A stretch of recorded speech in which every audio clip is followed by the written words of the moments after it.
Meredith Kercher. If you don't recognize the name, you might recognize the story. It's a tale that gripped the world, full of twists and turns, and an ending no one saw coming. So buckle up, because this is a wild ride. Meredith was a bright, beautiful 21-year-old student from England, studying abroad in the picturesque town of Perugia, Italy. She was living the dream: new country, new experiences, and new friends. But as fate would have it, her dream turned into a nightmare. Meredith was known for her vivacious personality. She had a contagious smile and an enthusiasm for life that made her popular among her peers. She shared an apartment with 3 other girls, one of whom was Amanda Knox, an American student who would soon become infamous in her own right. On the night of November 1st, 2007, everything changed. Meredith was found dead in her bedroom, half naked, with her throat slit. The scene was gruesome, and the police were called immediately. The investigation kicked off, and the media descended like vultures. Let's dive into the details because this case is all about the details. Meredith's room was locked from the inside, and there were signs of a struggle. Bloodstains were found all over the room, and a broken window in another part of the house suggested a possible break-in. But things didn't add up. The glass from the broken window was on top of clothes inside the room, indicating the break-in might have been staged. The police quickly zeroed in on Meredith's roommates. Amanda Knox and her then-boyfriend, Raffaele Solicito, were acting suspiciously. They were seen laughing and kissing outside the crime scene, which rubbed everyone the wrong way. And then, Amanda gave multiple conflicting statements during her interrogation, even falsely accusing her boss, Patrick Lumumba, of the murder. Lumumba had an airtight alibi, and it became clear Amanda was either hiding something or was completely overwhelmed by the situation. The media dubbed Amanda Foxy Knoxy, painting her as a seductress and a killer. The public was captivated. The case had it all: sex, drugs, and murder. But what about the real killer? Enter Rudy Guede, a local drifter with a history of petty crimes. His fingerprints and DNA were found all over Meredith's room, and his bloody handprint was discovered on a pillow.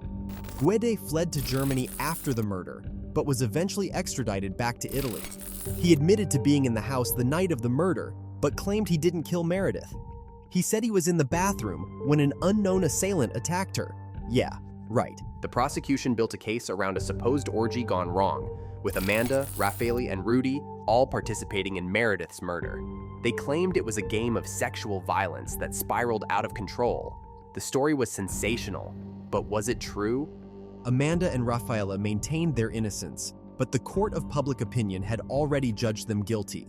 The trial was a media circus, with every detail being scrutinized and sensationalized. In 2009, Amanda and Raffaele were convicted of murder, while Rudy was tried separately and also found guilty.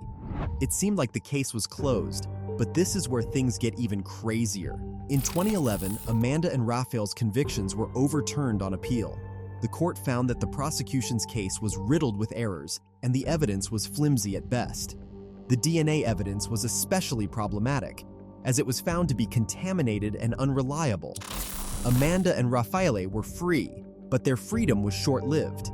In 2013, Italy's highest court ordered a retrial, and in 2014, they were found guilty again. It was a roller coaster of emotions for everyone involved.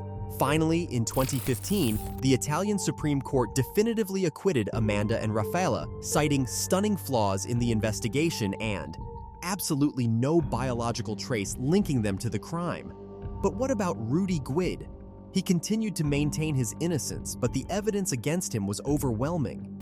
He was sentenced to 16 years in prison, but was released early in 2020 for good behavior. His release reignited the debate over who really killed Meredith Kercher. The case remains a mystery, with many questions still unanswered.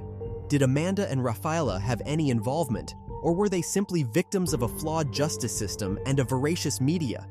Was Rudy Guede the sole perpetrator, or was there someone else involved who has never been caught?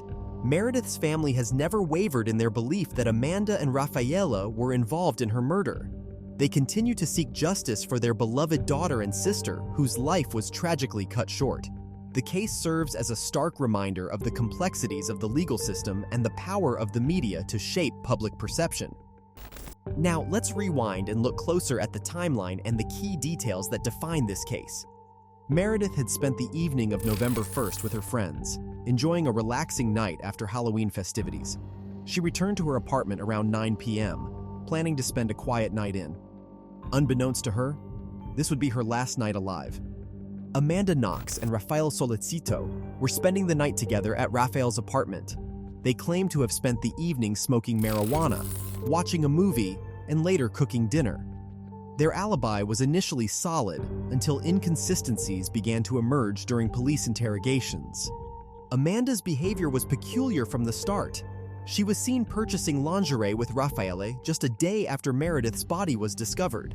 Her demeanor during police questioning was erratic. She performed cartwheels and did the splits, which baffled investigators. Was this the behavior of an innocent person in shock, or was it a sign of something more sinister? As the investigation unfolded, more bizarre details emerged. A knife was found at Raphael's apartment with Amanda's DNA on the handle, and what was initially believed to be Meredith's DNA on the blade. This knife became a focal point of the prosecution's case, although later forensic analysis would cast doubt on the accuracy of the DNA evidence. Rudy Guede's involvement was undeniable due to the overwhelming forensic evidence. His DNA was found inside Meredith's body and all over the crime scene. But Rudy's story was a puzzle. He claimed that he and Meredith had consensual contact, but that he left the room when she suddenly started screaming. When he returned, he found her bleeding and tried to help, but panicked and fled when he heard someone approaching. Rudy's trial was swift compared to Amanda and Raphael's protracted legal battles. He was convicted and sentenced to 30 years in prison, which was later reduced to 16 on appeal. His testimony remained inconsistent, leaving many to wonder about the full extent of his involvement and whether he acted alone. As Amanda and Rafaela's trials continued, the media frenzy intensified. The prosecution's narrative of a sex game gone wrong was lurid and captivating, but the defense argued it was a fabrication, lacking concrete evidence. The court of public opinion was divided, with many convinced of their guilt and others seeing them as scapegoats. Amanda spent 4 years in an Italian prison before her conviction was overturned. The appeals court cited numerous procedural errors and the contamination of evidence. She returned to the United States, where she wrote a memoir and became an advocate for wrongful convictions. Her story, however, continued to polarize public opinion. Raffaele, too, faced the immense pressure of being in the global spotlight.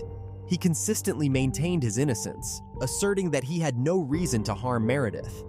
The ordeal left him scarred but resolute in his pursuit of justice and clearing his name. The case took another turn in 2013 when Italy's Supreme Court ordered a retrial, citing flaws in the previous acquittal. This retrial in 2014 again found Amanda and Raffaele guilty, but they would not spend more time in prison.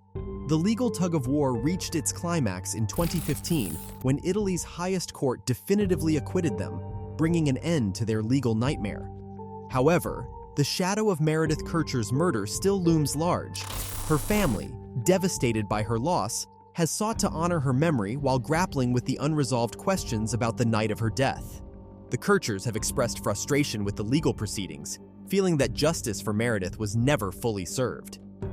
As the years have passed, the case of Meredith Kercher remains a chilling reminder of the complexities of justice and the human capacity for both truth and deception.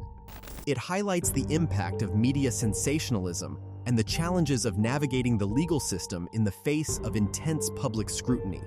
In the end, Meredith's story is a tragic one, marked by the brutal loss of a young life full of promise. It is a cautionary tale about the fragility of truth and the enduring quest for justice in a world where the lines between innocence and guilt can become dangerously blurred.